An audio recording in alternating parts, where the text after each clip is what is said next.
Hey everybody, welcome back to the HOD Pod. I'm your host, Emma Reavis. So excited to be with you guys today. I have a special guest today. Her name is Anna Dudley. I'm so excited for you to listen. So hop on your walk, grab your coffee. You are in for a good one.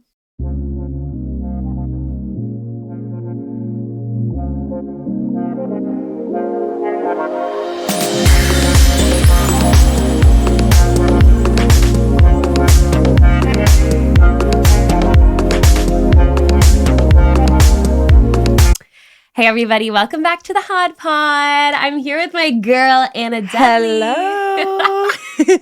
This is actually crazy. Okay, so I'm so excited that you're here. Please I'm so excited to be here. introduce yourself to the people. Who are you? Name, major, hometown. True. Guys, this is my college bestie. Hey y'all. My name is Anna. I think we should anticipate a lot of laughing. Yeah, that's what this it's is going to be unhinged. I am Anna. I'm from Cincinnati, Ohio originally, but I went to Belmont with Emma, and we were both in the same musical theater class. And neither of us are pursuing that route. We're being anymore, free. so. We're being free from musical theater. Yeah. Actually, I mean, I'm using my major, but I think I am too. I think we are actually. Yeah, just in like an alternate way than we'd planned. Yeah, than we thought.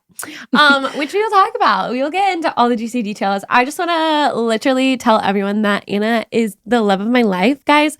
We lived in New York City together for 6 months, 3 months, 4 months. I always say 6 months, but low-key it was like 3. January through May. You left at the end of April. Yeah, I did. Or wait, did you leave at the beginning of April? I left at the beginning of April. I left it was at the end of because I April. left in May. Okay, guys, Anna, if you haven't heard Evan and I's story, you can like go back and listen, and then you will understand who Anna is, because Anna was through the thick of it, of my New York era. I think I have the best POV of your relationship. Yeah, Anna was there when Evan and I began poorly. Yeah. It's okay. I love Evan. Lots of tears. She's team Evan now. She wasn't at first. No. Many people weren't because of just his brokenness, but we've forgiven, and he has proven himself. I love him. I love his smile. I literally like you guys. Anna. You need to like see this man like smile when he looks at Emma. He literally like he's like bursting with joy when he looks at her. I'm gonna cry. Like at your wedding, I literally the whole day I was like, I can't stop looking at Evan smiling at Emma. Oh. Like it was so cute. Wait, that's so sweet. I paid her to say that. No, she didn't. She didn't. Okay, Anna, I just want to like hop into, I love your testimony. And so me acting like I didn't just like, it's so funny being on a podcast with you. I just can't. Okay, we're going to talk about Anna's testimony. We just want to know a little bit of your story of God with God. Like, how did it start? What brought you to where you are today? The floor is yours, mommy. Okay, wow.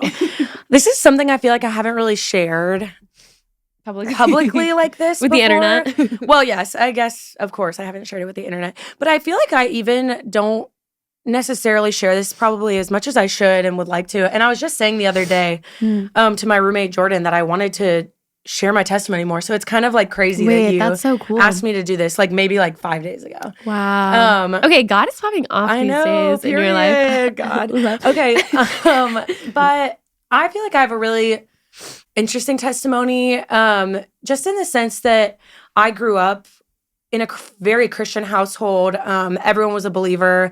I'm one of 4 girls. All 3 of my sisters were very much involved in the church, and so was I. But I was just, I think, the only member of my family who wasn't really down with it all. I went to church. I sang the worship songs. I knew the Bible scripture passages, and I went to this classical Christian school from first grade through my freshman year of high school. Oh, wow.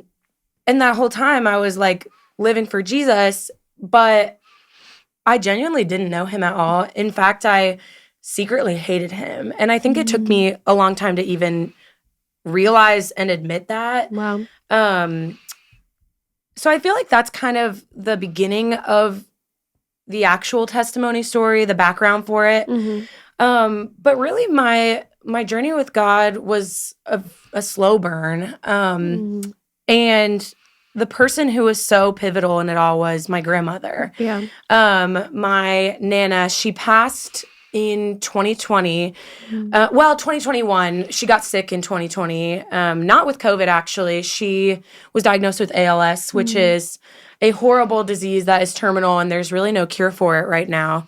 And during that season of my life where I wasn't really a fan of God, I was just really broken, and she was kind of the only human who I feel like saw me for me and didn't push Jesus on me in a way that, you know what I mean? Like, I just feel like she wasn't like, you need to love Jesus. Not legalistic. That's the word I was looking for. Yeah. And my school was very legalistic. My parents at the time, I feel like, were a little more legalistic. And my relationship has healed completely with them too. But I was so broken, and she just saw me for me. I think because I was in the arts, and you can probably relate to this, there's just a lot of sin in that world. And so I think I started to get consumed by it. And she was one of the only people who saw the light in that world and saw how they could mesh together. Yeah. And when she got that diagnosis in 2020, it like absolutely shattered my world, because she was my best friend in the world. Like, she was the only person who I feel like saw me at the time and knew me wholly. And it was just also, for separate reasons, a very hard season. I had vocal cord surgery, which as a musical theater major is not fun. My boyfriend of like 2.5, 3 years on and off broke up with me for, kind of a final, that was it. And I really did love him. And it was just like not a good time. And COVID on top of all that, like it was senior year, prom, this, that, graduation, out the window. Yeah. And she really, really wanted me to go to Belmont. Belmont's like a Christian school. 6'7". 6'7". Yeah, we'll move past that. But there's lots of ways to be involved in the Christian faith at Belmont. I feel like the Christian community is more present there than it is at a non-Christian school. Yeah, I would agree with that. It's based in Christian values. And my Nana went to visit it with me before she got sick, and she was just like, God is telling me that you need to go to this school. She was like, the Lord is literally telling me this. She like cried on our car ride home from I my wish college I met visit. her. I know. Was she crazy like you? She was. She was like, imagine like 70s hippie. Like, she wasn't on drugs, but like you kind of would have thought she was. So like you. Like, yeah. That's so funny. And anyway, she was like sobbing. I was like, girl, are you okay? On the car ride home. And she was like, I just know you have to go to the school. My mom, when we got back from that, was like, you're never going to get in there. Oh my gosh, Tara. But she was like, you know what? Like, we can't afford it. She was like, if you get in, like, we'll talk about it. But she didn't think that I could get in. And so then I got in. That's crazy. Spoiler alert. You did the camp though, right? With Katie? Oh, you didn't. Okay. No. I for you. Freedom. Okay, keep going. And yeah, so I got in and like we figured it out, and I got to go to school, and I think it was really cool how like God started working. Like right then and there, I feel like is where my real testimony like began. Because my Nana got sick, I transitioned to Belmont, and she made me promise, when she was really like things were starting to slow down for her, we had this kind of intimate moment, just her and I, where she was kind of laying in bed and I was talking to her. She couldn't talk very well. But she like was mustering up the strength to speak to me, because with ALS, you lose your voice and like it's really painful. But she was like, I need you to go find a group that is on this campus, and I need you to just try for one semester. I need you to like try to go to some Christian. She was like, I don't care what it is, some Christian group. I need you to try. And like, what am I gonna say to my girl on her deathbed? No. And also, like, I was ready to get out. I was ready to party, to do all the things in college. I was ready to like leave the Christian faith behind. That's crazy. And yeah, so I was like, okay, Nana, you're dying. Literally do it. And I made that promise to her, and that's when I met Emma, actually. Well, we also like met like through musical theater, but I feel like that's when our relationship like began, kind of became came to fruition is Delight, this college campus ministry at Belmont. And that season, that first semester of Delight, like changed my life. Like, and it was a bunch of little things, but mostly I would say it was like the relationships I made, like with Emma and like Abby. with our friend Abby. And don't forget about Abby. I'll never forget about Abby. Yeah, and I just like found Jesus in a way where he wasn't this legalistic God, and he wasn't this like ruler who wanted me to mess up. I feel like he wanted me to mess up in high school, and he didn't want what was best for me. He just wanted me to follow these rules that I didn't want to follow, because in my mind at the time, I was like, why would I even want to go to heaven? I don't want to spend time with this God who like wants these bad things for me. Like, I wanted to do the fun things. Yeah. So I just didn't like, I wasn't able to comprehend it, I don't think. And yeah, that semester, she passed that semester at the in May of 21. I started spring semester of school. So that was like my first semester. And I got to say goodbye to her. And kind of like, I would say the thing, and I've said this to you, the statement that I would encompass my testimony in with all that, sorry, like jumbled story. I love. No, it makes sense. Is that like, I feel like she had to die. She was very young. She was only 69 years old. Wow, I didn't know she was 69. Yeah, she was really young. She like, I feel like she had to like go through this death for me to find life in Jesus. Because I think like without her dying and without this deathbed wish of hers, I wouldn't have it wouldn't have been as urgent like for me. Like, if she had not literally been giving me those words as some of her last words, like, I don't think that I would have felt the urgency to find God. I think I would have like fallen down that path. And thank goodness, like, I pretty much immediately found Jesus too in college. Like, I didn't even really go down that route. It's crazy. Yeah, it's yeah. So that's kind of like where it all began. I want to like pinpoint the part in your story when you talk about growing up in like a legalism, like speaking to the girl who like either is there right now or like has wrestled with that in the past, and that is like a hindrance to her coming to Jesus and coming to the gospel fully. Like, what would you say, maybe even to your high school, middle school self? Like, what would you say to that girl, your little girl, but also like the person who's listening that's like, I like agree with you. Like, I want to do the fun stuff and I want to do that. Like, how do I not, or what does she need to hear, I guess? I think she just like, in school when I was growing up, I like was literally required to memorize Bible verses for grades.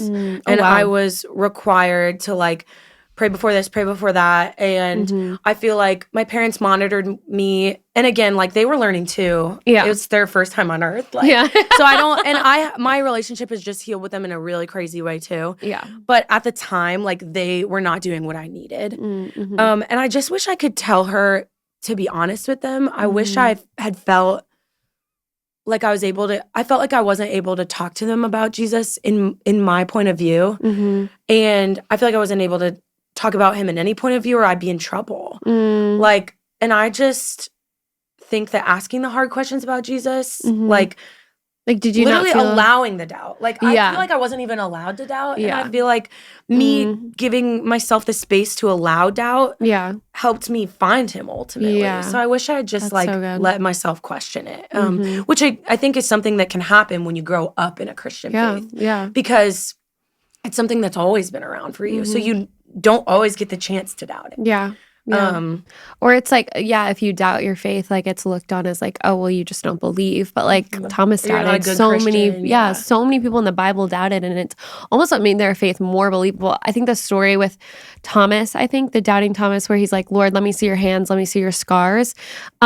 He's the disciple he was speared, I think, like in like his heart, basically. That's how he died, living for God. But I just always think about that. Like, he was the one who doubted and everyone looks down on him for that. But like, when he died, that death, like, I'm sure of it, that he in his brain was like, no, I've seen this man's scars. I've seen, like, he has showed me in my doubt who he is, that he rose from the grave. And so I'm willing to die. Which I just love that story made me think about that. But going back to your story with your grandma, and like you said, like, I chose to live for Jesus in her death. Tell me more about that. Like, what did that look like? Does that feel like a weight, like a pressure? I can almost feel like going the opposite direction of like, oh, if I don't get this faith thing right, like I will dishonor her name, or like, what does that look like for you? It never felt like that, which I also think is maybe why like I think that's just a blessing. Yeah. Post that horrible tragic event. Mm. And I also like, I like to think about it this way. I don't even remember who I said this to, but I remember like I had this revelation at some point where if I like knowing her and knowing her character, I lived with her for like 9 months of my life. So like I was very intimate. Yes, in high school. So I was like very intimately close with her. I lived with her every summer while I was doing this theater camp near her house. Yes, musical theater. But knowing her character, I just know, I have no doubt in my mind that if the question was posed to her, would you die right now? Would you give up your life right now to know for a fact that Anna was going to find God? Would you do it? I'm literally going to cry saying that, but like that's how I kind of visualize it, and I know there would be zero hesitation. Yeah, like none. She would have absolutely. You wouldn't even have finished the question, and she would have been like, "Get me now, get me now." But she like just like loved me in a way that like she and I had this special bond, and I think like a lot of our family members knew that. Like she also was a redhead, so I just think I felt really connected to her in that way because none of my siblings had red hair, and I was like kind of the odd one out in that way.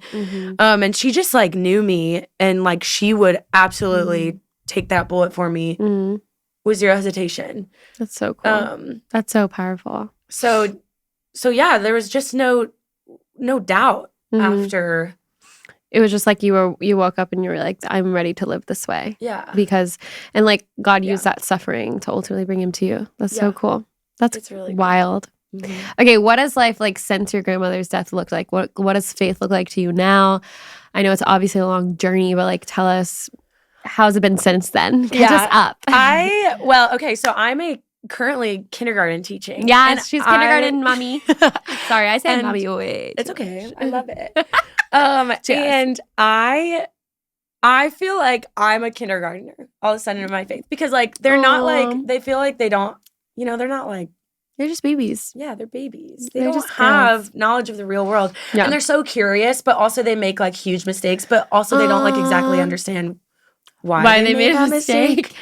And I feel like that's how I am in my faith. Like I still like I say all this and like I'm not this perfect Christian girl all of a sudden. Like, even having had that background knowledge of faith. Like, I have my whole life of a background knowledge of faith. Yeah. But in my actual walk with Jesus, I'm a kindergartner. Like, I am still messing up. I don't even know why I'm messing up. I'm still saying things I don't mean. I'm still having feelings that, like, I really wrestle with. I still doubt God sometimes. But at the end of the day, like, I know that I want to keep pursuing him. Yeah. So it's been very like it's been very kind of fun, honestly. I love that. And I've been loving like I just moved back to Nashville after having lived in New York City. Oh yeah, we need to talk about that. Yeah. Girl lived in New York City, lived in the trenches for a while. Well, so Emma and I lived in New York City separately. I moved back to New York City right post grad. Tell us about your time there, if you would like. We can pivot. No, I mean it's not really pivoting. It's all part of the story. I just brain farted like what we were even talking about before.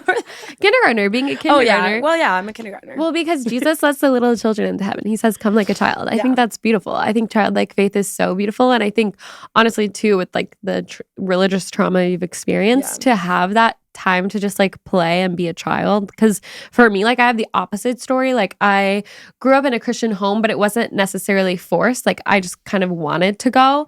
And so for me, being like a child is, I mean, I wouldn't say it's necessarily harder, but like it's easier for me because it wasn't forced on me. So for you, it's like, how do you make your face so playful and like childlike when all you've known your whole life is it's this like structure ordered thing? Yeah. When God is not a God in heaven, like banging a Bible over your head. Yeah. And for so long, you've been taught that. So I think it's so cool that God's teaching you that. I do too. Through your job, which also he miraculously gave you. God is actually Miracle. popping off in Anna's life. Miracle. Please tell them. I was working this crazy job. We can roll back actually to New York after, but tell this story. I was working a crazy job.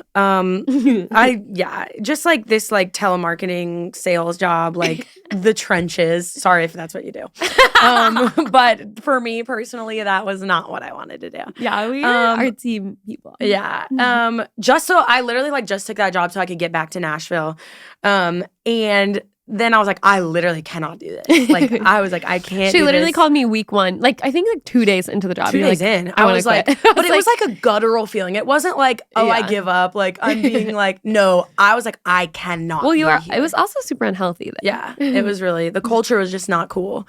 And not cool. Not cool. And anyways, so I literally like, on a whim. I also like have no money. This is crazy. This is crazy. This is God. This is God. Like I had no money. This is God. I quit. I was like, Anna, I don't know if this is the best decision for you. Like, but I for you. I had worked there, I kid you not, 6 days. Not even. No, it was like It's 5. just also like my first full-time like salary job. It was like this 5 is a days, real Anna. adult job. Anna, It was 6 because I worked. You worked the Monday, I worked but you the Monday. emailed them that weekend. Did you not? It was No, I think I emailed them Tuesday Monday night? Tuesday, or Monday night, and then didn't go in on Tuesday. Because I was Ask like, for your maybe the 2 weekend will weeks. heal me, and then Monday was just as bad. So I was like, no. I was like, maybe give it 2 more weeks. Anyway, for you. So I quit. Continue. And then 1 week from that Monday, literally 1 week from that Monday. So 1 week. This is wild. Also, they called me because you. Should we be letting this out in the world? No. Anyway.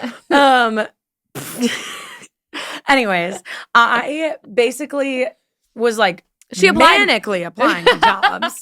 One thing about Anna and New York, it will make you manic. Yeah. And We're I free now. ended up getting this job that's like the perfect job for me as like this kindergarten. I'm an assistant And they're teacher paying right for your now. master's? Well, not fully, but they're gonna Kind like of. help out with some like schooling and like it's just like it's a Christian school. It's just like amazing, and I've been loving every day of it so far. I know. Every so. time I ask her, she's like, I'm obsessed with my job. That's so cool. Okay, tell us about New York. Basically, for the precursor is like we went to school for a program. You can go back and listen to my musical theater era podcast. I don't know what it's called, but it's a little down there. But just give it a little scroll. We basically went to school and for musical theater, and they basically pumped us out to go to New York. That's like the goal. And so we had like a showcase in April of last year. It was like, we're going to New York. We all got agents, whatever. So you went to New York. You did the thing. Yeah. If you want to talk about it, we can. Yeah, so I moved. So immediately post grad, I went on contract to this theater in Missouri. I was in the Sound of Music in Lucky Stiff. I had an amazing time. It was in the middle of nowhere, Missouri, but it was just a really great time.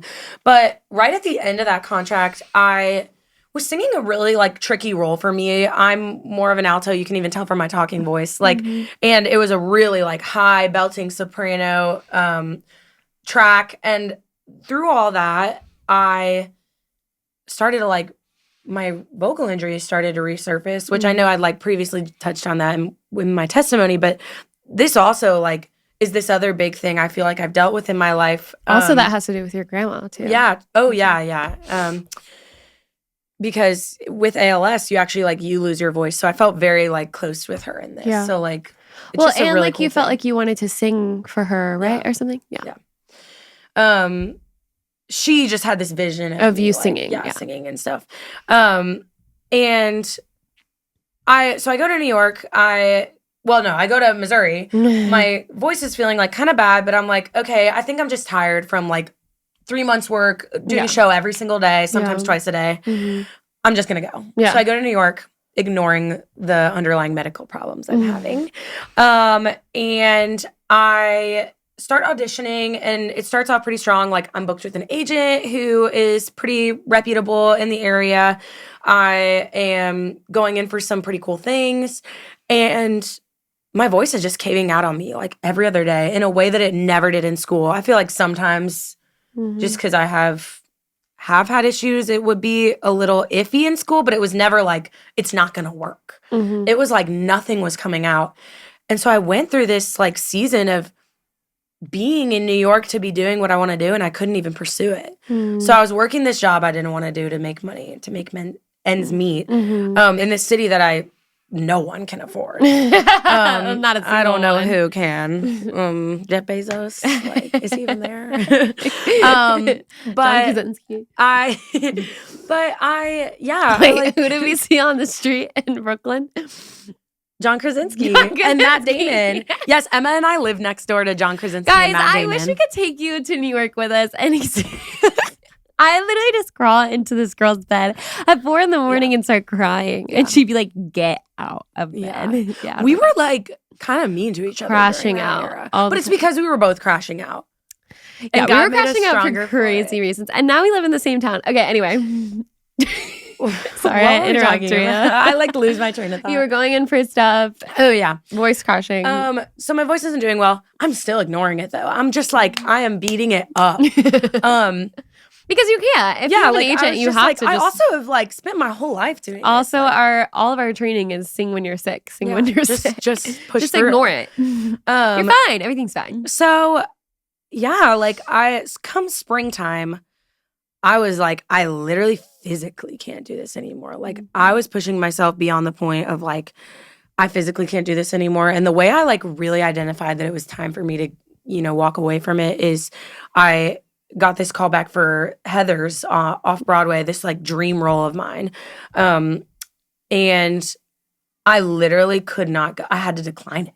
I was like, I can't even do this. And that was the moment where I was like, wow, like this is like this dream show and track that I want to do on Broadway with like some of my favorite stars in it. Like it was just everything I wanted to do. And I physically couldn't do it. And that's when I was like, okay, I actually like have to walk away. So yeah, I left New York and I was like kind of mad at God again, honestly, like at the beginning of it all.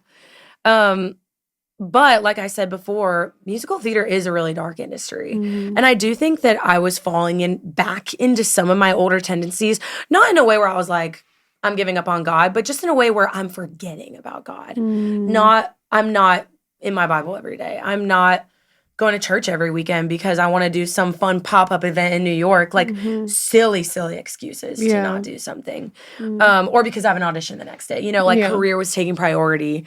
And what I've learned, like, since leaving is, like, kind of a similar statement to what I would say about my grandma in my testimony is, like, God has taken away some of my favorite things in life to, like, bring me back to him. And as, like, what is it called? Like, reverse psychology? As counterintuitive? Upside down, yeah. As it sounds. Like, counterintuitive, yeah. Yeah, counterintuitive. I was like, School theater. You have a BFA. It's okay. We don't major in English. I don't know knowledge. Taylor counterintuitive. Taylor Swift is my Shakespeare. Which is bad because okay, anyway, sorry. As counterintuitive as it sounds, like me losing those things, like I've found so much joy on the other side of those. Yeah. Like two of like the best gifts and like greatest things in my life. Like I think God's like, I have to do this to get your attention. Yeah. And it works. You be flapping your head like, okay, I'm locked in. And so like that makes me like I want to encourage the girl who like is in like this horrible season of like loss or heartbreak. I'm like, I am on the other side. I have been on the other side of that season twice now with two really huge aspects of my life. Yeah. And I'm only finding joy on the other side of it. Come on, girl. You better say it. Yeah. That is literally heavenly perspective though, because when you look at like things through your own eyes. It's like I can look at everything I've lost. We talked about this the other night. Like we can look at everything we lost, everything that's wrong, because you can always choose in any season something that's wrong. There's always going to be something wrong. But if you choose to fix your eyes on what God has done and what he has given you, it's so much greater than you could ever ask, think, or imagine. And like, no, you could not picture, and neither could I picture myself here, but God's given us both the best blessings in our lives and like changed our lives for the better. And it's not easy by any means. Like, we're both poor and we're both trying to live lives for Jesus. But it's like, my life is not perfect. Like, I did not mean to say like it's all sunshine and roses every day. Like literally this last week I had a really hard week. Like we be crashing out still. Yeah. And I also think it's really cool because you had said this, and I forgot to bring it up during my testimony about my grandma, like that she was kind of experiencing like vocal sickness while I was experiencing vocal sickness. And then again, when I was going through this in New York, I kind of had this really like beautiful, intimate conversation with my dad on the phone. Like we were both like in tears.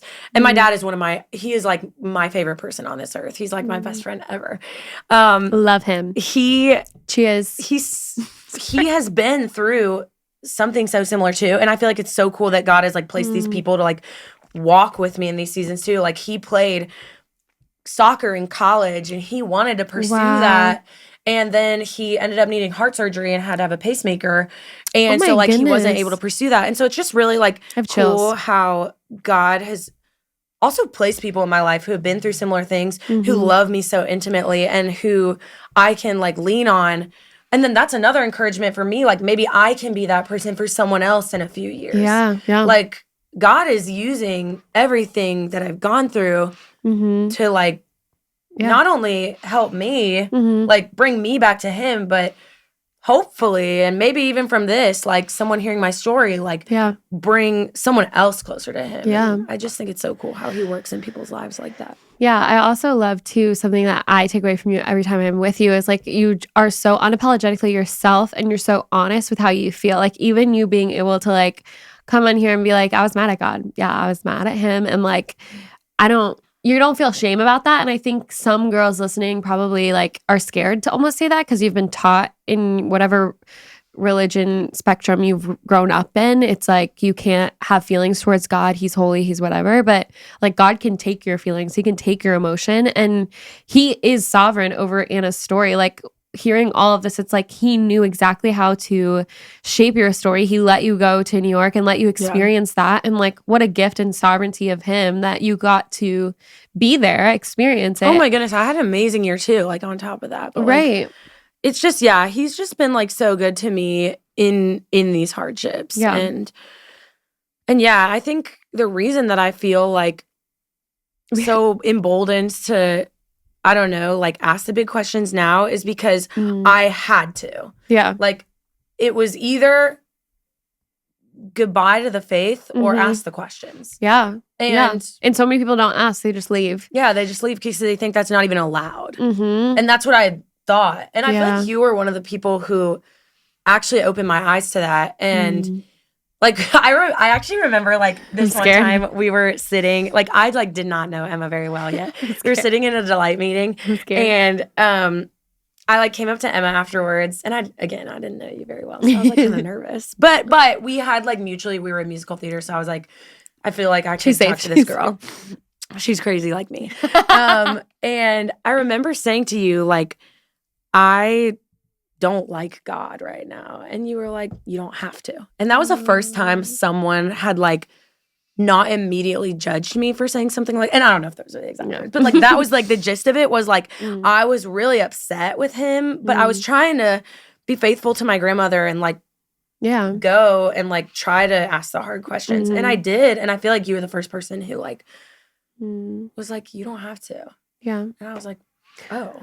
Literally, honestly, this is not a good newlywed statement, but like, it's like marriage. Like, you're not going to like them all the time, but you love them and you chose to spend your life with them. And God will remain faithful no matter what. He doesn't need you to fulfill your end of the bargain. He knows you never could. Like, that's why he sent Jesus, because Jesus fulfilled what we could never do. And so when you commit your life to the Lord, you don't commit your life to be living perfectly. You commit to what Jesus did. And he saved you from sin. And now when God looks at you, he sees Jesus and his righteousness. And I think what you grew up in was teaching you how to find your own righteousness instead of putting your eyes on the Lord, on Jesus, who did it all. So that's something that we never could. And so whoever's listening today, like maybe we need to like shift our perspective onto like who Jesus is and what he did and not what we're doing. Because I think our culture and just like Western civilization and in faith has like focused faith so much on me, and it's never about what we can do. You're never going to read your Bible enough. You're never going to wake up the right time. You're never going to we will never be able to fulfill those things. Yes, we want to do those things because it draws us closer to him, but the person who fulfilled that perfectly, who has perfect relationship with Jesus, is Jesus, the Son. And so now we have access to the Father through Christ. And so when we fix our eyes each day on Jesus and what he did, it's less about us and more about him. And I think, I don't know, maybe that will free someone today of like, you don't have to have it all together. You don't have to be perfect. Yeah. But I think like you said, like he's not scared of your anger. He's not scared of you being mad at him because he knows all things. Like he's just not scared of it. Yeah. And maybe there are people, and I think like there were people in my life at the time who did judge me for asking those questions. And maybe there are people who you feel like are judging you for asking those questions. Well, those people like are not God. God is the only one who's judging your faith, and he's really not. Like he's not. He's the only one who is in that relationship. So he's the only one who gets a say. That's like me having a say in your relationship with Evan. Like it's not my business. It's your relationship between each other. Yeah. Like other people can give you advice, and other people may have good advice and bad advice, but we are all broken humans. So my words to this versus to that, like it's nothing compared to the relationship between you and God. And again, probably the religion that you grew up in was like more focused on this rather than this. And like, so you never got to have those intimate conversations with him of like crying out or being mad or like pushing back on his hands because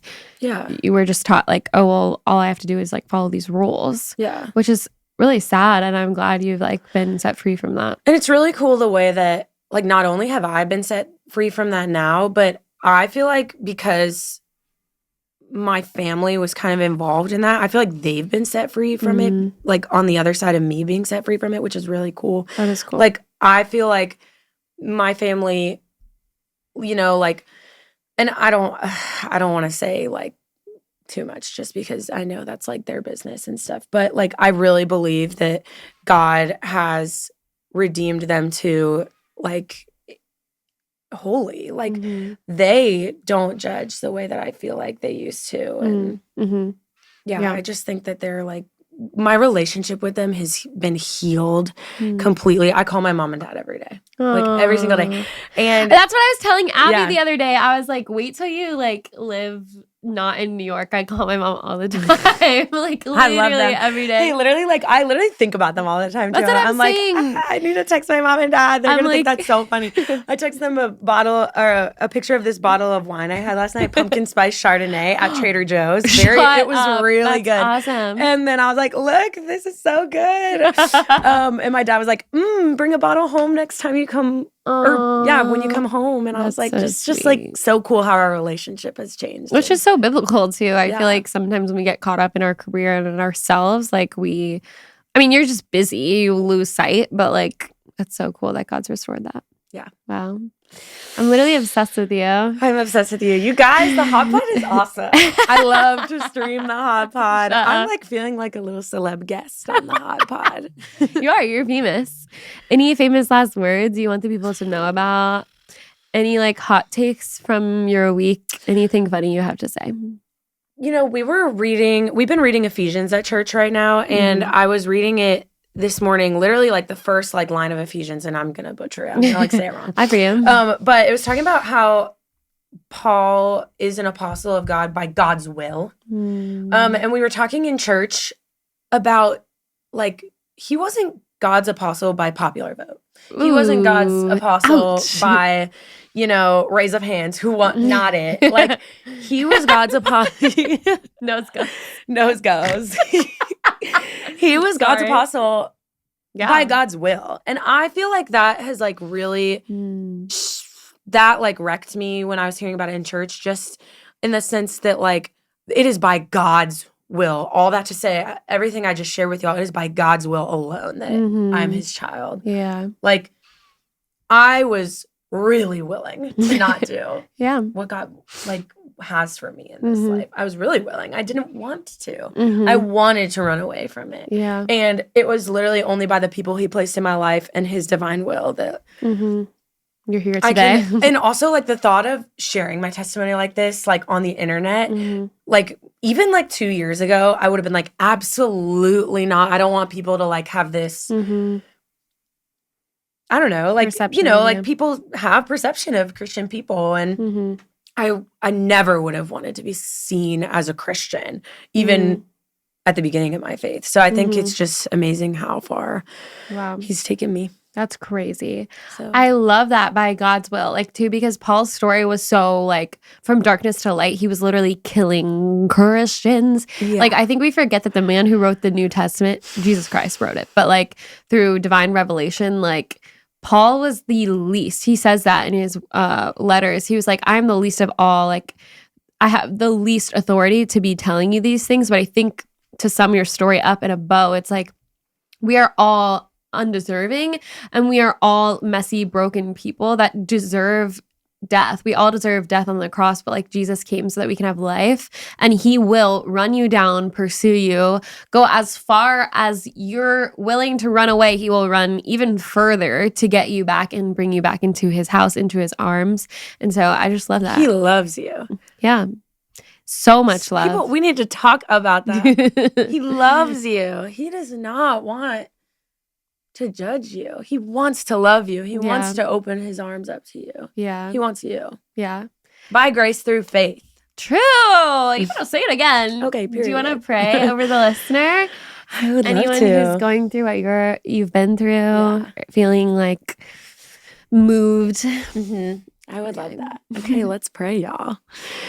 Oh, dear Jesus, this is just such a cool opportunity to kind of a full circle moment to get to do this with my friend who is a big part of my testimony. And God, I just ask for your hand in this listener's life. If they're struggling with legalism or feeling like they're not enough for God, or they like feel like they know God, but they just don't know how to even ask the hard questions when they do have them. They feel like they're not allowed to.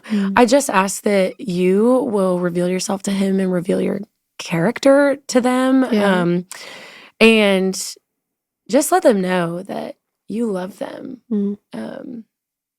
And it is your greatest commitment to love the Lord your God with all your heart, soul, and mind. Thank you so much for this awesome day, Jesus. We love you so much. Amen. Amen. That's so good. You can't do this life alone. Grab a friend. Whatever you're feeling right now, tell a friend. Go get coffee. Read the Bible with your friend. Anna only has this story because people who love Jesus came into her life. And so pray that you would be that person for other people, but also you need people like that in your life. So pause the video, text the person. To be that person one day. Yeah. You are right now. Wow. Right now. All right. I love you guys. The Lord is at work. Go join him. I'll see you next week. Bye. Bye.